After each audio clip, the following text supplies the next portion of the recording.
In preparation of the release of Dune Part 2, I figured I'd give my thoughts, opinions, and experiences on Dune Part 1 and discuss how I think it compares to the novel.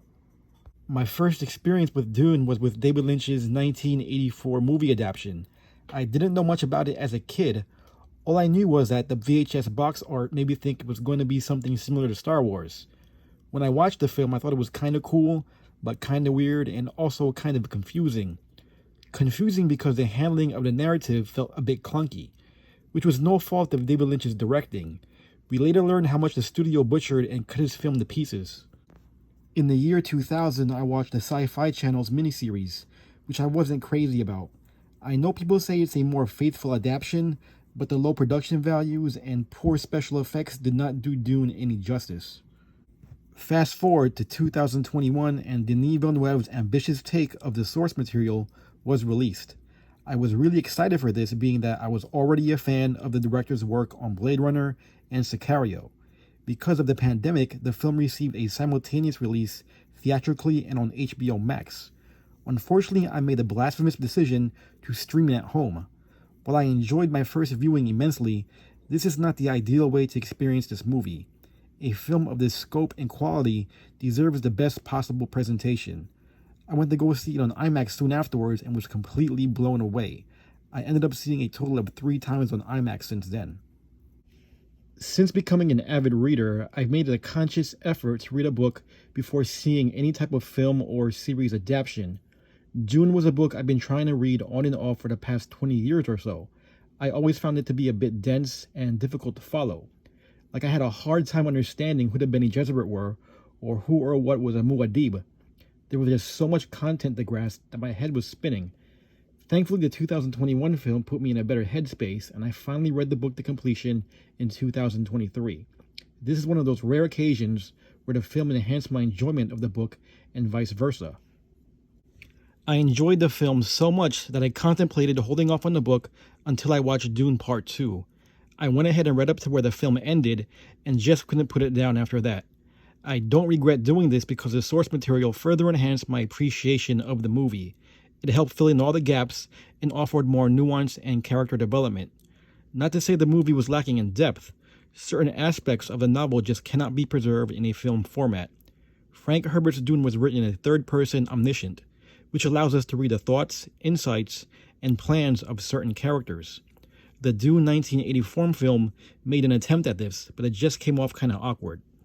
Those sounds could be imitated. I'd know the difference. Yes, perhaps he would with that.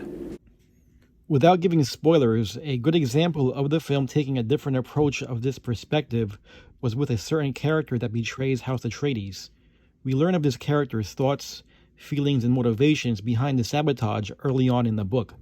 The film, on the other hand, reveals who the culprit is later in the film. Good thing I had forgotten most of the plot details of the previous movie adaptations because this was a complete shock to me.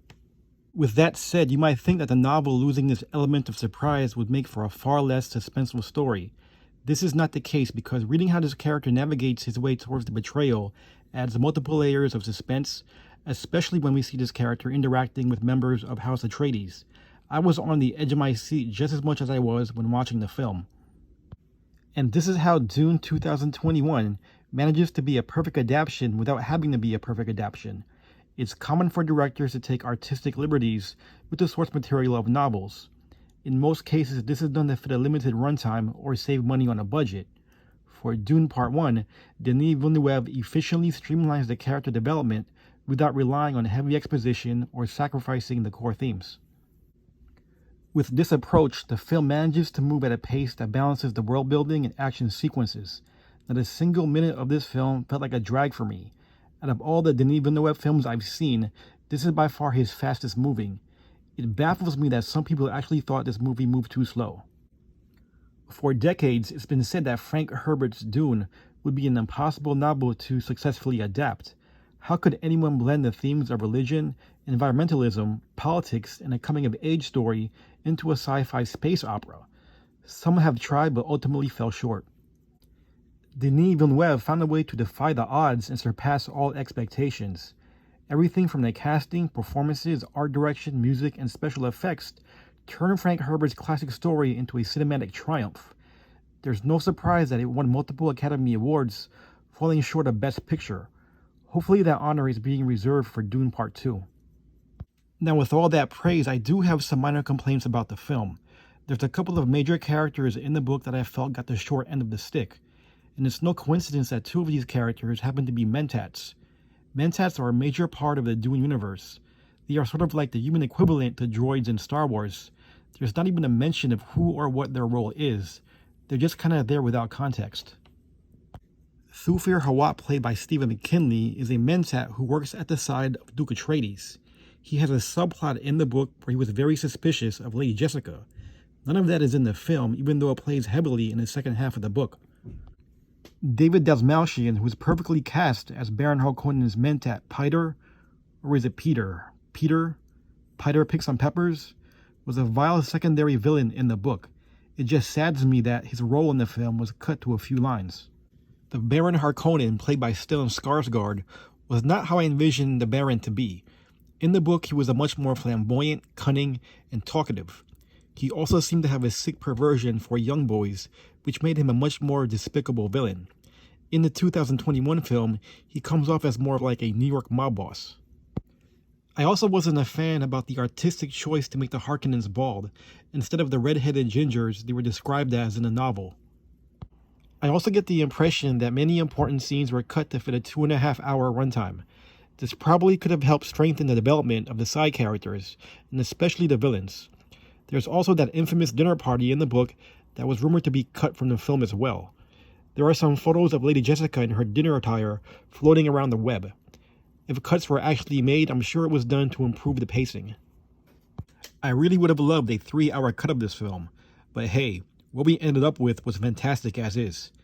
Can't say enough about Timothée Chalamet. He cemented who Paul Atreides was in my mind. I also like how they portrayed the bond between him, Gurney Halleck, and Duncan Idaho. I also love Sharon Duncan Brewster's portrayal of Liet Kynes. I know some people complain about the gender swap, but I thought she nailed the role.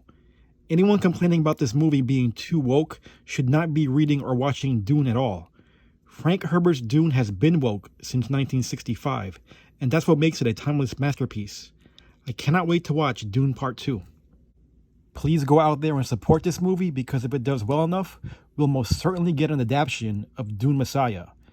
And that's all I have for today. Please hit that like and subscribe, and I'll catch you guys on the next page.